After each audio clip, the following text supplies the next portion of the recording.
Meu querido alumnado dos Castros, como vos contei a última vez, os nosos amigos continuaron as súas vacacións, mais non foi nada doado. Recordades onde quedara o conto?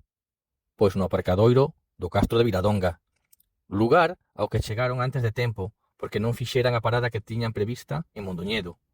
Mellor non recordar iso. Ben, pois así estaban, Bonitiño e Clic encabuxados, e Carmiña enfadada e farta. Mirade, isto non pode continuar así. Se imos estar xuntos, temos que atopar a maneira de estar a gusto. E se non somos capaces de estar xuntos, pois deberíamos voltar para Burela, devolver a autocaravana e cada un que faga as vacacións pola súa conta. Bonitiño non podía creer as palabras de Carmiña. Ela sempre tan moderada e calmada. Agora botaba fume pola boca. Sería cousa tan seria como para poñerse así? Pero, Carmiña, prometéstesme que me levaríades de vacacións e eu aínda non vi ningún castrexo. Xa o sei, Clink, e sinto a túa decepción, pero as vacacións son para disfrutarmos todos. Eu non disfruto nada coas pelexas nin coa carga de traballo, enténdelo. Penso que... Non moi ben. Que é unha carga de traballo? Carmiña, con moita paciencia, explicoulle a Clink por que ela sentía que levaba demasiada responsabilidade e que, como a vos amigos, deberían ter en conta o benestar dos outros, sobre todo compartindo espazo, como na autocaravana. Vouno meter na miña base de datos, Carmiña. Moi ben, Clink. E agora pensa que, ademais de meter a información na túa base de datos, debes actuar segundo o que vas aprendendo. Se a túa base de datos ten máis información, ti tamén tes a capacidade de facer as cousas de outra maneira. Ese comentario de Carmiña deixou pensando a Clink.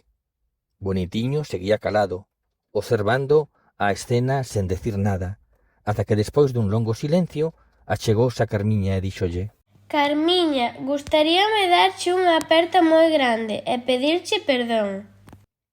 A aperta de Bonitiño e Carmiña foi moi sentida e axudou moito a que o enfado de Bonitiño se esvaecese e que a tristura de Carmiña se fixese pequeniña. Xa sabedes, é ese poder máxico que teñen as apertas. Ai, que me pasa? Socorro! Teño os ollos mollados e non se moven ben. E pica moito. Que é esta humidade? Traede un secador. Bonitiño e Carmiña explicáronlle a Clink, chorando da risa, o que eran as vaguas e que se formaban como consecuencia de algunhas emocións intensas, dende a pena ata a risa. Outra información para a base de datos.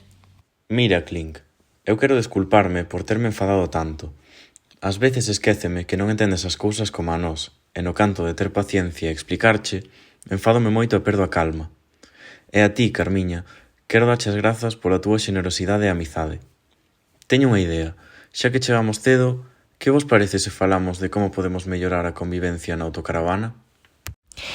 Moi boa idea, Bonitiño. Grazas por propoñelo. Pois vou sentar ali, naquela mesa, e vou anotando todo na base de datos. E así foi, meus queridos nenos e nenas. Como Carmiña, Bonitiño e Clic sentaron a falar moitiño. Ao pouco tempo xa tiñan deseñado un cadro para repartir as tarefas da autocaravana e uns acordos xerais para a viaxe. Antes de cada parada, Carmiña e Bonitiño comprometéronse a explicarlle a Clink todo o que precisaría saber para que o seu comportamento fose o adecuado e tamén o que ia atopar. A Clink isto deulle moita tranquilidade, entendeu moito mellor todo. Despois dun cachiño, xa estaban preparados para visitar Viladonga.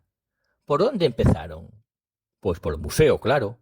Carmiña, Bonitiño e Clink entraron moi ledos no museo de Castro Viladonga e foi ali onde os ollos de Clink medraron un pouco máis polo asombro. Ai, cantas cousas! Como me gusta! Estou flipando! Mais o que viron no museo do Castro contarémolo outro día. Ata pronto, meus amiguiños.